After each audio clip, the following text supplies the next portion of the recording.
There, it's Oren Weintraub with the Dale Carnegie 30-Day Challenge. We're applying one principle per day and creating a spirit of cooperation in our relationships.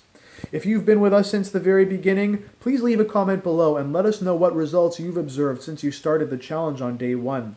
If you're just discovering the challenge now, I recommend you go back to the video called Dale Carnegie 30-Day Challenge Introduction, and then start today with principle number 1. Today is day 11. And the principle is, show respect for the other person's opinion. Never say, you're wrong. You're standing around and you hear somebody say something which you know from your experience is false. Even worse, there are people standing around, and if you don't say something, they might believe this thing that the person's saying. How can you stand idly by and propagate these lies? Well, the answer is, you don't have to be passive and say nothing. Be assertive about your point of view, but own it as your point of view. And show respect for the other person's as well. Do this with tact. Nobody likes being told they're wrong. Nobody likes having their point of view challenged. In fact, we're all pretty proud of what we know. When you think about what many of us had to go through to get what we know, and I don't just mean our education, I mean some of the challenges we faced, the hardships we've endured that have taught us some hard lessons about life, the ones we live by, those lessons color all of our life experiences from then forward. And so when we tell somebody that they're wrong and we see them get defensive, often what we're dealing with is people who are so attached to what they know that it's like their very identity is being threatened.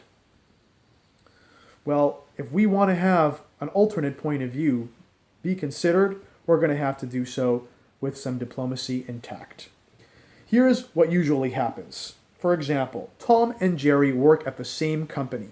Tom has a boss who walks the talk, admits when he's wrong, really listens to Tom, and recognizes Tom for his hard work.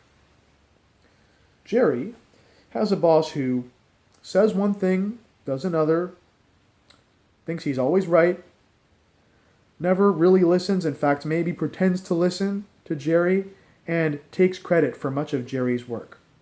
Now, Tom might say, wow, this company's so amazing. I'm going to work here forever and ever, and I'm going to recommend all my family and friends work here and do business with us.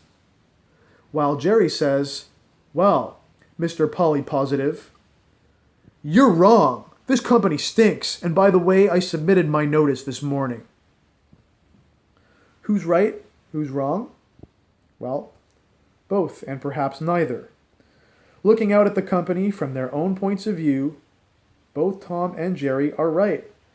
Studies show that one of the number one factors, in fact, the number one factor that leads to employee engagement or disengagement in the workplace is our relationship with our immediate manager.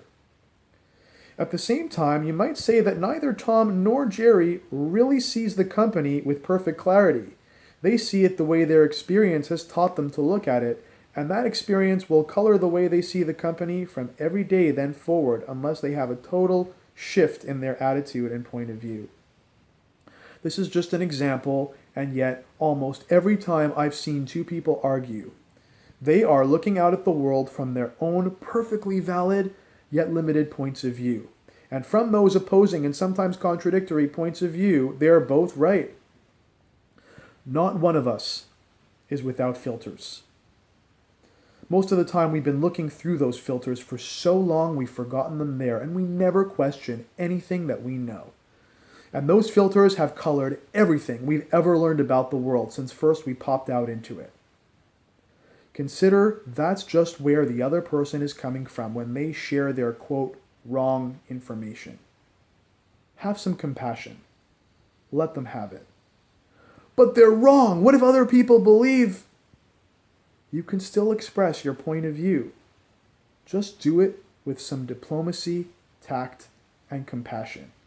In the Dale Carnegie course, participants learn one of the most powerful human relations techniques there is for how to disagree in an agreeable way, how to express their opinion with diplomacy and tact in a way that doesn't make the other person wrong, respects their opinion, so that communication stays open and all opinions can be considered. For today, show respect for the other person's opinion. Never say you're wrong. You will acknowledge that person's point of view as valid, and you'll have their attention when you express yours. I hope that this video has added some value to you and offered some insight into what creates a spirit of cooperation in our relationships.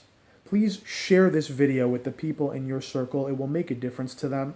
And if you haven't already done so, please subscribe to this YouTube channel so you can be notified when the next video is posted.